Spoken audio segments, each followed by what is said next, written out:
All right, so today I'd like to talk to you about mindfulness-based stress reduction, or MBSR for short, which, although it has certain elements that some of you will already be familiar with, they've never really been spoken about at great length from a poker mental game standpoint, as far as I know.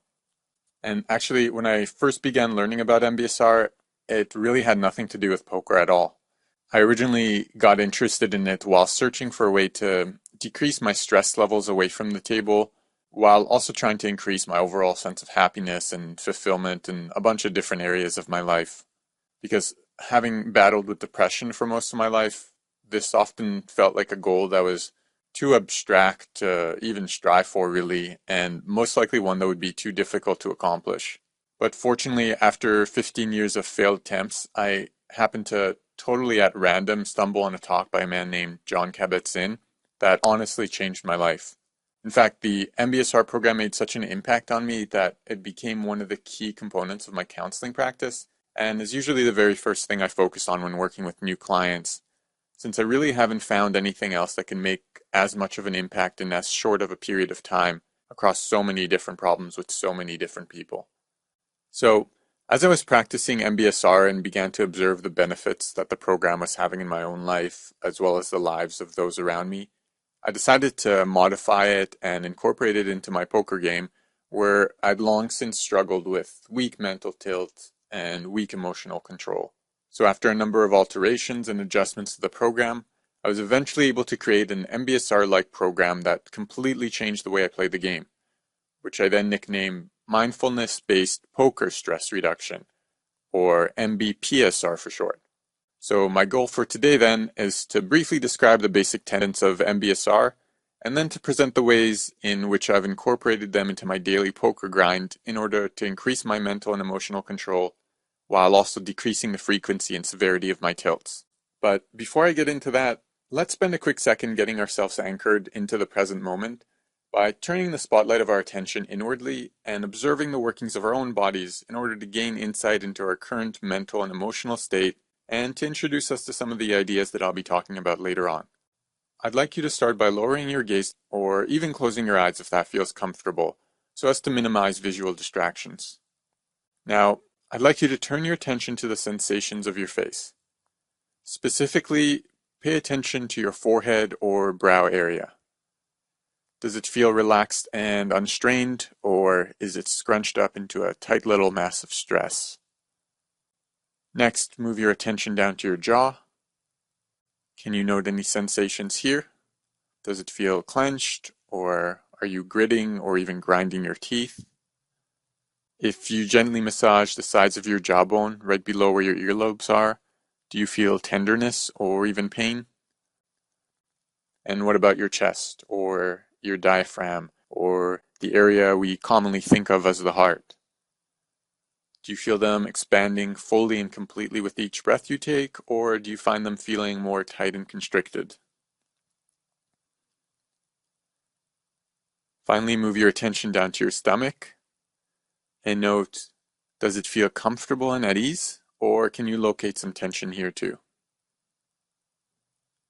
Take a moment and spend it reviewing all these areas, your forehead, your jaw, your chest, your heart, and your stomach. And if you find yourself noticing signs of stress in any of these areas, try taking a couple of deep breaths as if you were breathing right into the areas that were most tense. Don't try and change anything, just breathe into them and observe how that affects the sensations. Nice long breath in through the nose, and an equally long breath out through the mouth.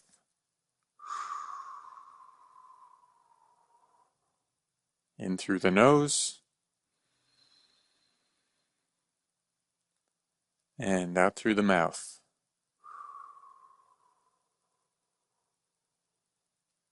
Now, quickly do one last scan of all these areas again.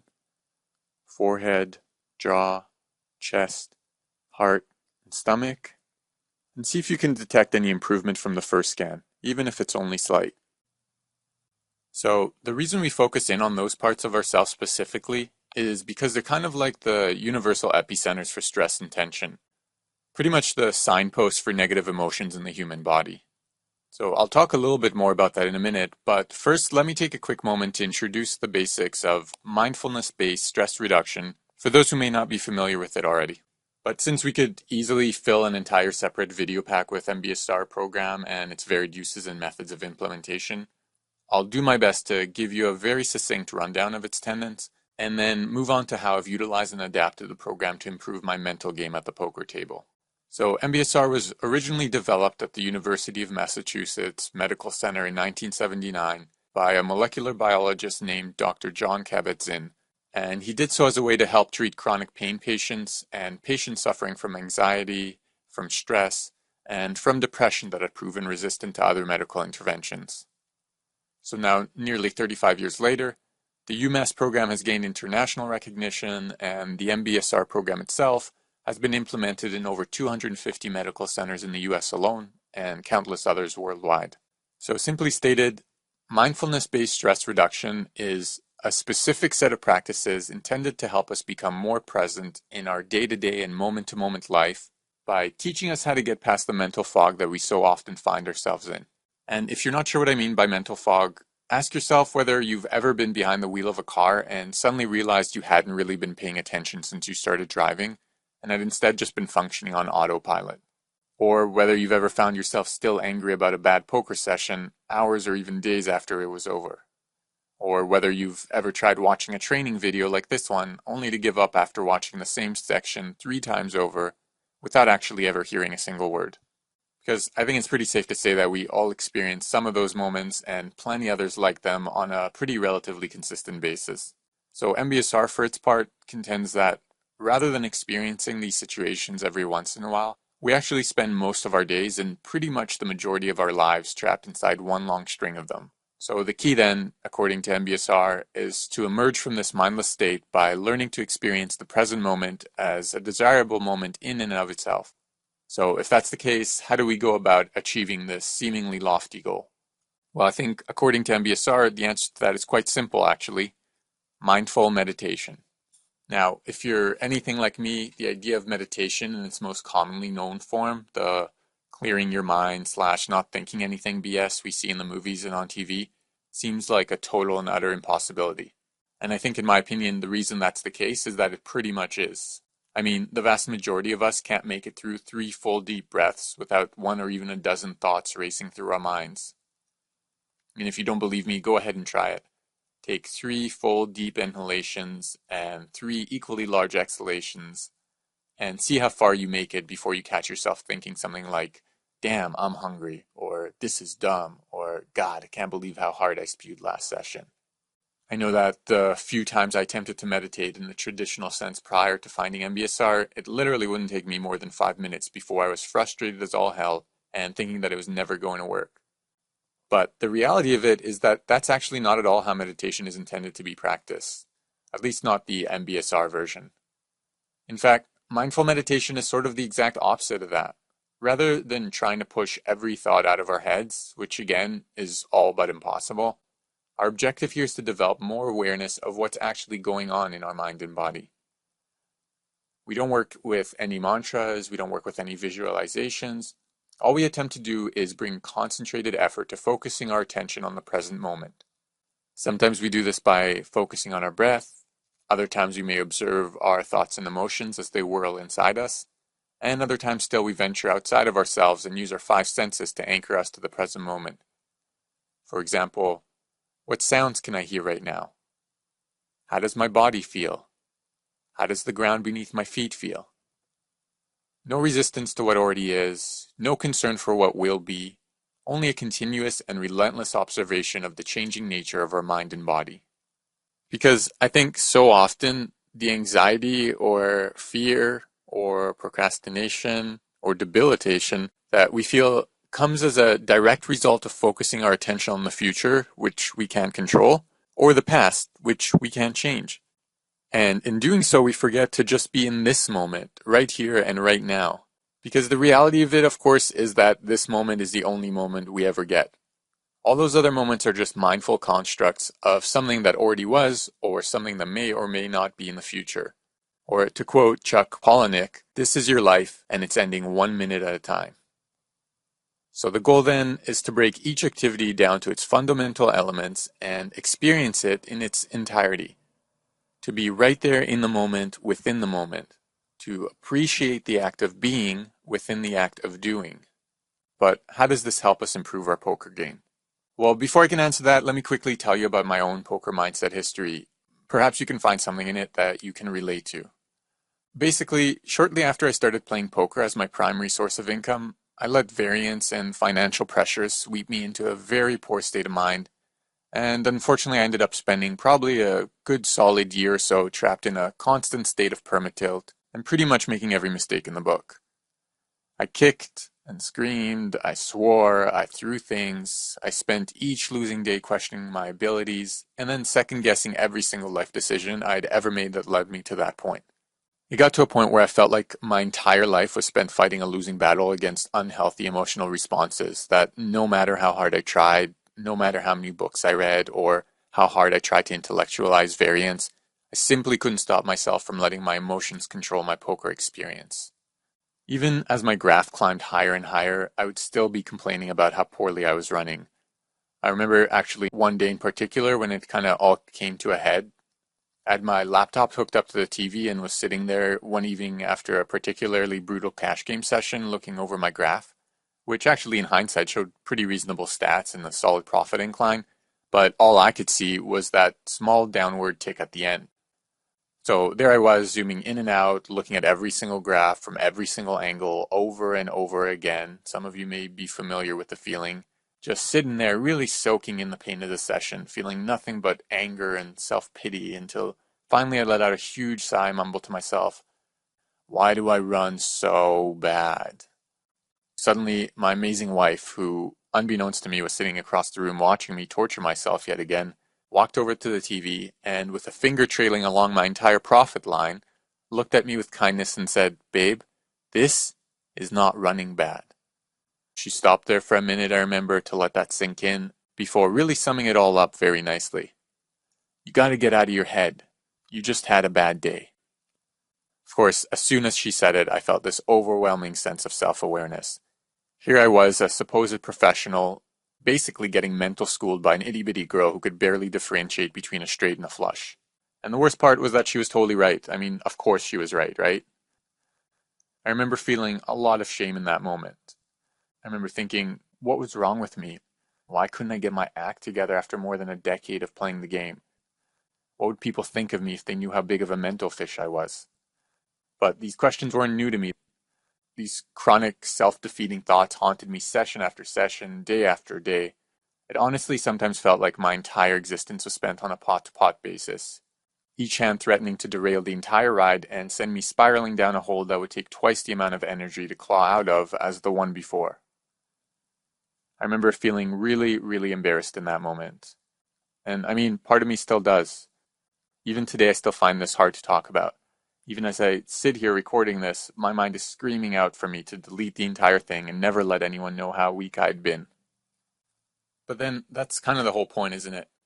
My mind is now, just as it was back then, telling me something that is in direct opposition to what I'm trying to accomplish. And my mission, I eventually came to understand, was to sit there and decide whether I would choose to listen to it or not. Because for most of my life, I didn't even realize I had a choice. My mind would decide what I should think or how I should feel, and I would allow myself to get swept along whatever path it chose for me, logic be damned. And from working and talking with others, I feel confident in saying that I'm not alone in this faulty belief. It was really not until I started understanding and implementing the ideas of MBSR into my life that I came to the realization that my mind was just another organ, albeit a high-functioning one, but still, at the end of the day, just another organ. I mean, when one of your other organs does what it's meant to do, like your stomach forcing out some gas, for example, you suddenly question every eating decision you've made in your entire life. You start to wonder whether you'll ever be gas-free again and become depressed when you realize you won't. You start hurling insults at yourself for being such a gassy person. Of course you don't. That would be insane, right? So then, why do we do exactly that when it comes to our minds? Why do we keep treating this organ as the sole authority on what we should and shouldn't be doing and feeling? I've heard Jon Kabat-Zinn say that we should start seeing our thoughts as if they were clouds, floating in, staying for a while, and then dissipating into the great abyss. And while I think this idea paints a fantastic picture of acceptance and honestly really helped me immensely when I was first introduced to it, I've personally come to think of my mind as some sort of big touchscreen computer. Each time a new page pops up, that representing thoughts or emotions, I get to check out what it is, decide if it's interesting or worthwhile enough to explore, and if not, flick my finger and toss it off screen. Because I can honestly say that this single little image, as silly as it might seem, did more to improve my mindset than everything I'd done before combined. And I don't think I'm alone in this belief either. Actually, one of my clients had another great way of internalizing the idea that I thought was totally spot on. He said, it's kind of like when you're at a concert, and even though everyone around you is singing along, you're really only listening to the musicians. You can hear everyone else, sometimes even better than you can hear the band, but you've chosen to focus your attention on a specific target, and everything else is just background noise. Because I think at the end of the day, that's really what we're trying to accomplish here. The understanding that that's exactly what our thoughts are like. Consistent and persistent background noise that for the most part should generally be ignored. Or I guess at the very least put on the back burner so as to enable us to focus on the things that we deem most important. So again, how does this help us in poker? Well, the first step is going to be to use our formal meditative practice to improve our physical self-awareness. Because exactly like aggression in our poker game, the formal guided meditations are going to be the foundation on which all future skills are built. Through these various meditations, which you can consume either through audio recordings or with the help of a practitioner or a meditation group, whatever works best for you, we're going to learn exactly what it means to be mindful and how we go about achieving it. Although I guess that's not really the right word, since one of the key principles in MBSR is that of complete and unyielding acceptance of what already is.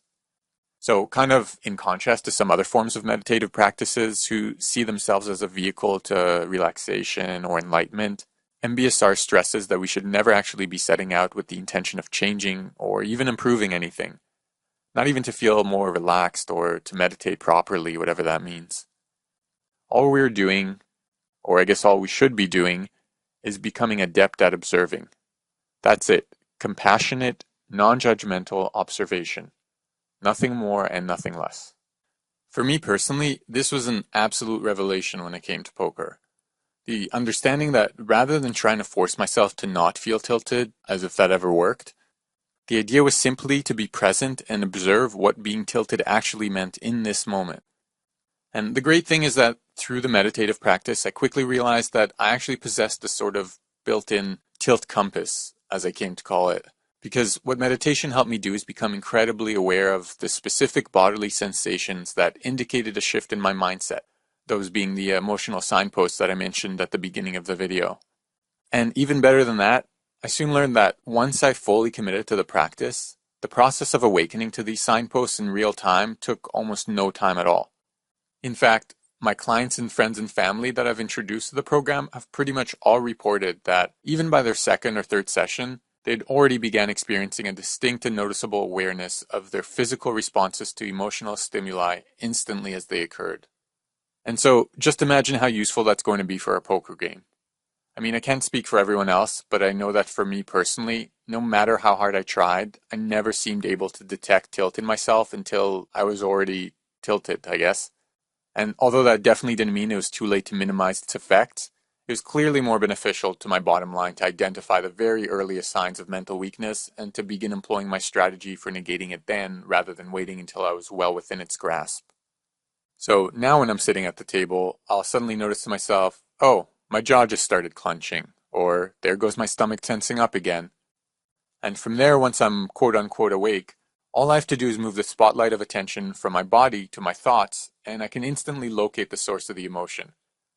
Because although many of us might understandably assume that the source of our emotion, of our anger or frustration at the table is simply a factor of the last bad beat we took, I think mental game coach Jared Tendler did a absolutely fantastic job of outlining and dissecting the more profound forces at work during tilt. So if you haven't read his first book, definitely check that out.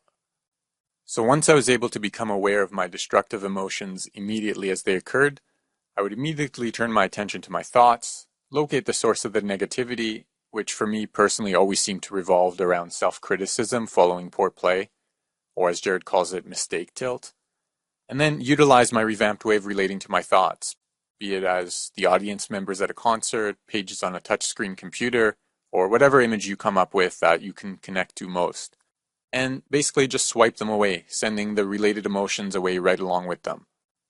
In fact, the amazing thing I eventually started noticing is that simply the act of shining the spotlight of awareness would, in and of itself, often be enough to dissipate the thoughts and emotions completely, with little to no additional effort on my part. And actually, the very first time I got to observe it all in real time was absolutely fascinating to me, so I'd like to share it with you now. Basically, by total chance, I'd been watching an MBSR video of a Jon Kabat-Zinn talk that included a guided meditation right before I was supposed to begin my afternoon session. And so I decided to fulfill my daily meditation quota right there rather than do it after the session ended like I'd been doing up until that point. And looking back at it now, it seems pretty obvious that I should have been using the meditation as a warm-up too. But at the time, I'd been using hand history review as the warm-up, and I'd been saving the meditation as a way to put my sessions behind me and remain motivated for the rest of the day. Either way, I came into this session feeling more focused and present than I ever had. So I played for around 2.5 hours, which is about half an hour longer than I usually play without taking my standard 15-minute break. And actually, since I'd specifically chosen to play in 2-hour blocks based on some optimal session length experimentation I had done earlier on, going beyond it was definitely a mental mistake and probably contributed to the more significant mental slip-up that was about to come. So I'd just taken 2 bad beats in a row in very standard spots to lose back-to-back games to a reg who had sat me and then declined the rematch request. And rather than take it as a compliment, I instantly felt irritated. So when the next match loaded up, which happened to be against a nitty reg that I had on auto-sit, I snapped 3-bet the first hand with some random bluff hand, probably giving off a giant timing tell if my opponent was even the least bit observant. So when Villain flatted my c-bet on an ace-9-9 rainbow flop and the turn brought some random low disconnected card, I knew based on our prior playing history and my opponent's likely perception of my playing style that he literally didn't have one single hand in his entire range that he would not fold. But even knowing this as sure as I knew my name, I still went ahead and shoved, and my opponent predictably snapped me off with aces. The moment the cards flipped over and I saw what I already knew, I felt this incredible surge of emotion burst through my body. I instantly felt my jaw clench like a vice, and my heartbeat seemed to immediately double.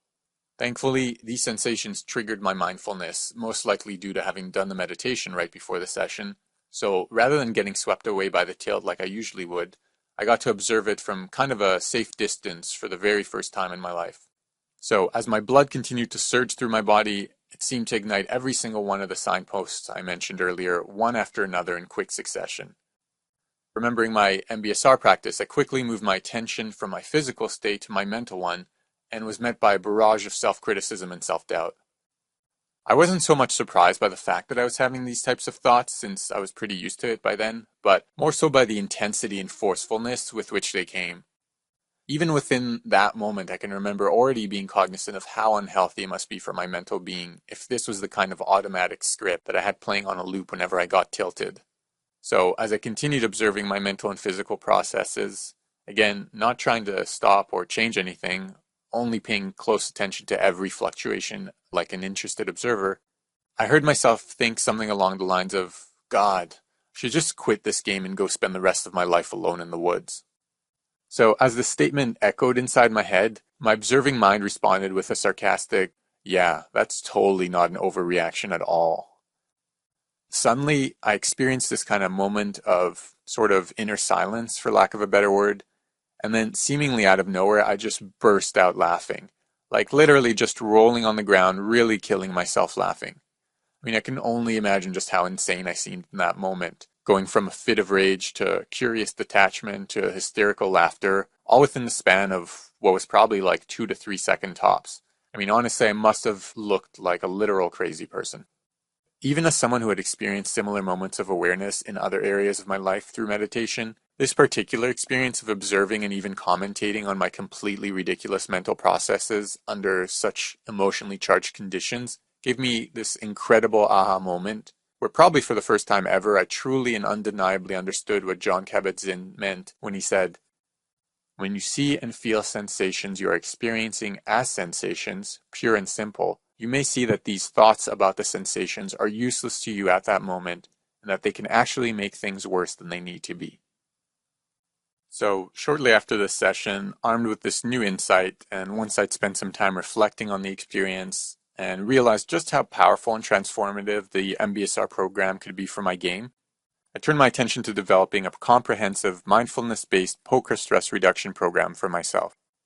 And after a bit of trial and error and a lot of fine-tuning, this is the program that eventually proved most effective for me personally.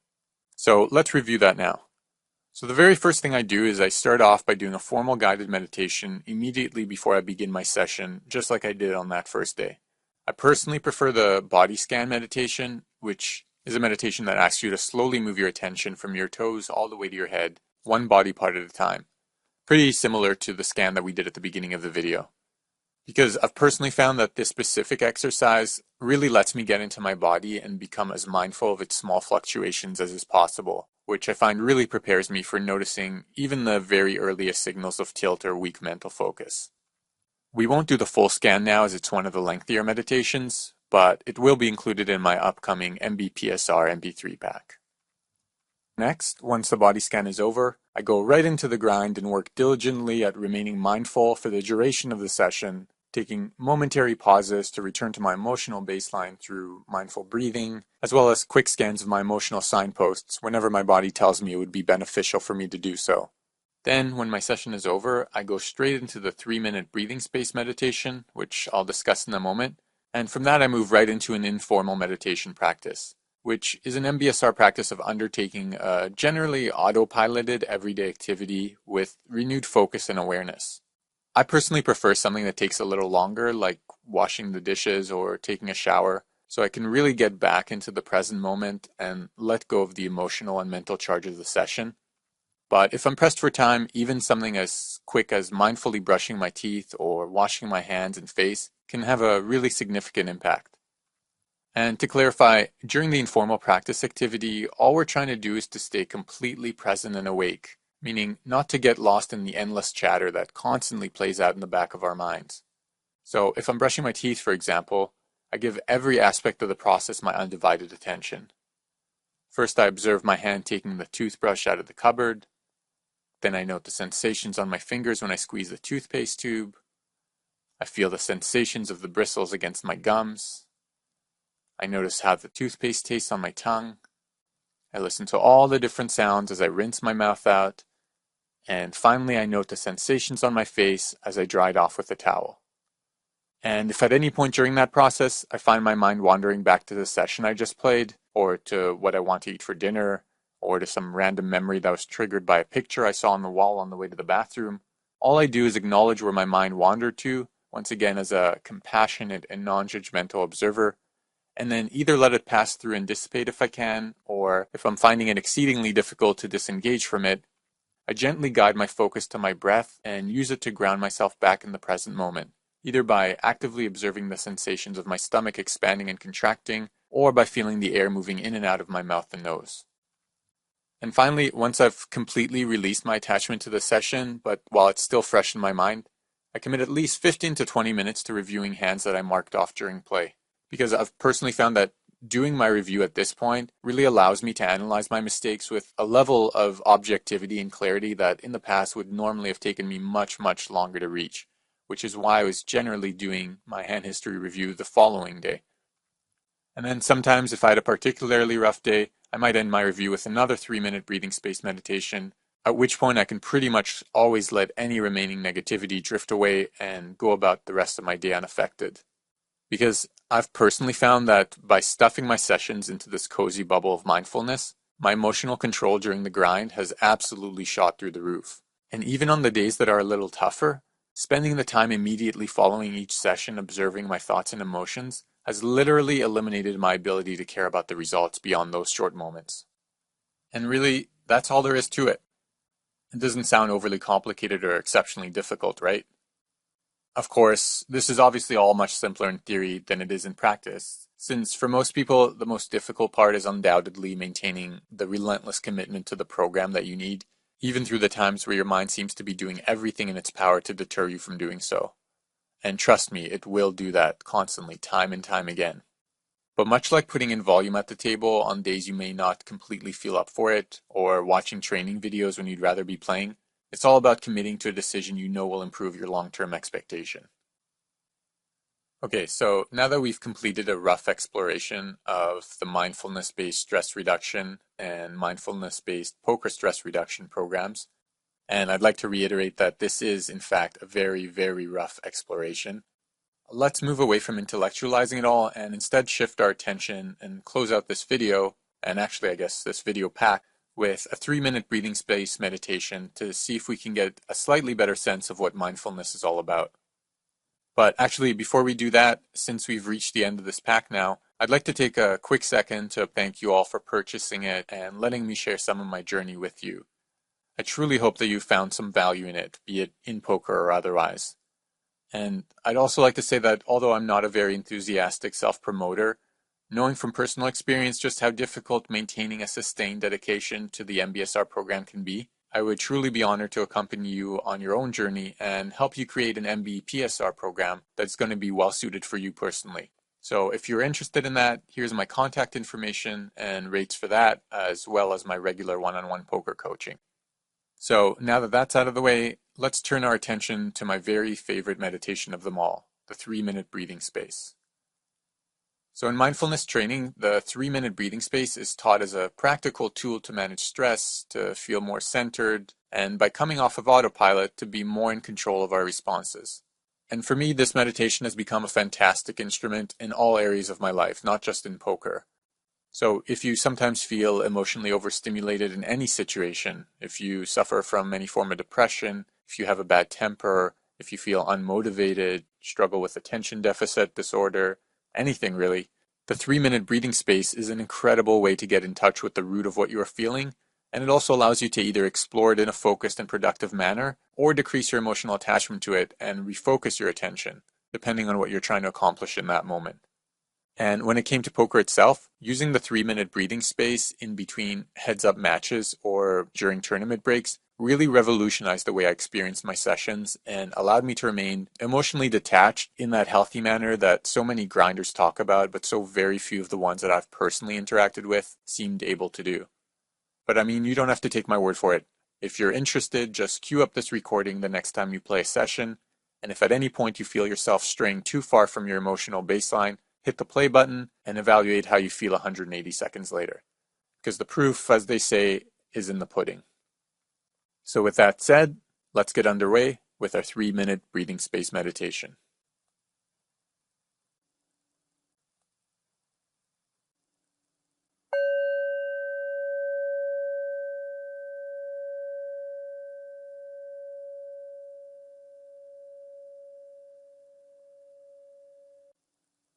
Taking a breathing space.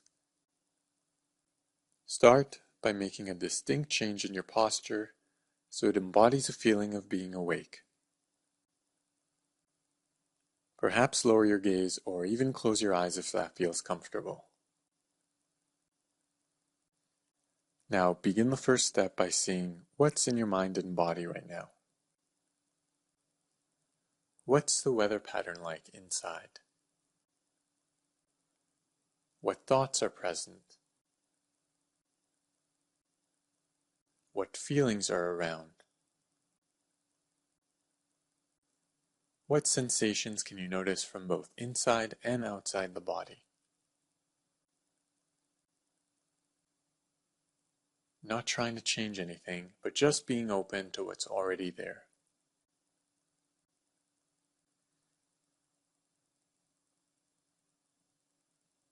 Then, moving on to step 2, bringing your attention to the breath. Narrow the spotlight of attention on sensations of the breath in the abdomen.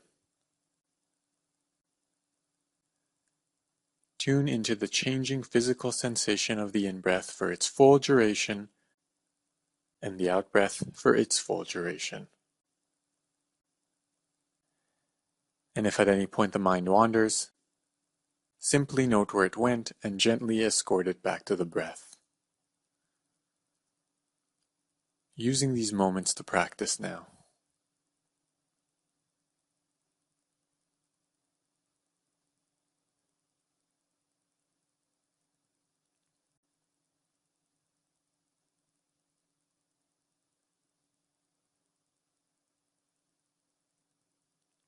And finally, step 3, expanding the focus of your awareness around the breath to take in the whole body, as if the whole body was breathing now. Remain aware of your posture, your facial expression, sensations on the surface of the skin, and from right inside the body. Holding in awareness all the sensations in your body right now, just as they are.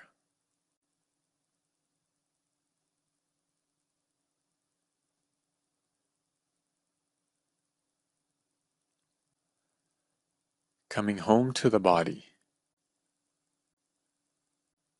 Coming home to this moment.